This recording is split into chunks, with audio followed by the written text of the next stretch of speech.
Good morning, everyone. Good morning. Welcome to Wednesday Wisdom with Love Squared 20. Yes, and on Wednesdays we come from the book of Proverbs because we're learning how to align our hearts and our will with God's heart, God's will, God's promises, and God's wisdom for our lives. That's right. The book of Proverbs is full of God's wisdom. But guess what? We can't allow that wisdom just to continue to remain lying dormant on the pages of the book of Proverbs. No, we got to get practical. Meaning we got to learn how to dig deep within the actual pages of the book of Proverbs and learn how to apply that godly wisdom to our daily lives so that we can see the benefits and blessings of God's wisdom. Amen. Amen. God's wisdom for us today comes from Proverbs chapter 9, verse 8. Again, Proverbs 9 and 8. We'll be reading the Amplified. It reads, "Do not correct the scoffer who foolishly ridicules and takes no responsibility for his error, or he will hate you. Correct a wise man who learns from his error, and he will love you."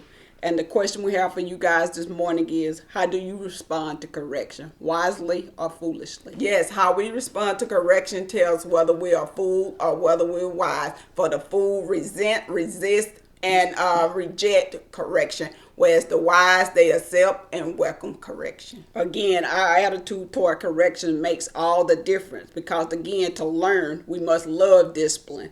And it is stupid to hate correction because, again, correction is a part of the process of growing and getting better. That's right. Correction is a huge part for growth, transformation, and personal development. And when we reject correction, we have to look at it as stunning our growth. That's right, because nobody is above correction. To say that we don't need correction is to say that we're perfect, and we know that no one is perfect. Wise or foolish, we all need correcting. So today we're telling you to accept correction and don't be a fool who rejects it.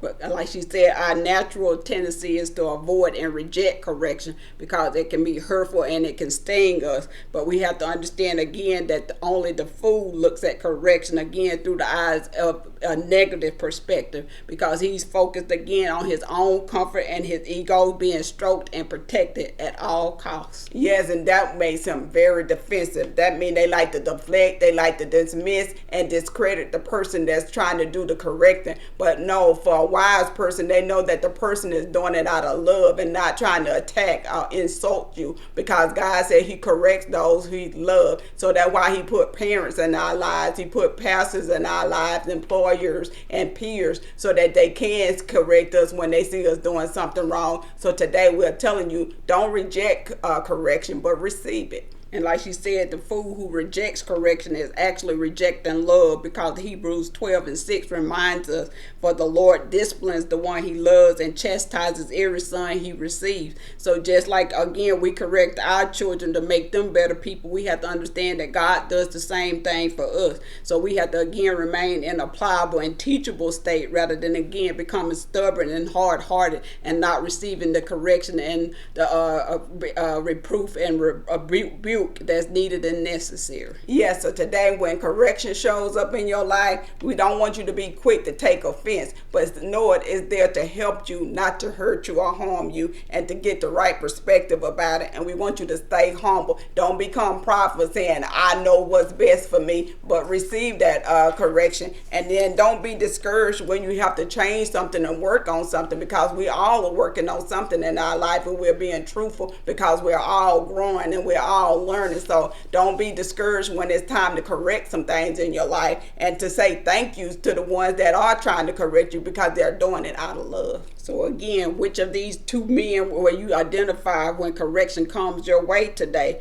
Because again, our attitude towards correction is again going to reveal our true hearts to wisdom. And again, we want to be in a position where again we can receive wisdom and be indicators of wise men, because again, we all know at some point we're going to need correction. And when we can again accept that correction, that puts us in a place, in a posture to be able to continue to grow and mature in the things of God. That's right, because a fool never listens, but the wise, they listen and learn, because we all want to be teachable and pliable. And that way, the way we can do that is knowing that we're never always right. So again, wise people receive correction and learn from correction. So let this be your prayer today. Lord, show us how to accept your correction and continue to grow as a result of your correction. And how are we going to do that? We're going to do it by faith, because we're going to walk by faith and not by sight. We're going to see God, seek God, and speak God in all situations. We'll see you next Wednesday for another Wednesday Wisdom Encounter with Lord Squared 20.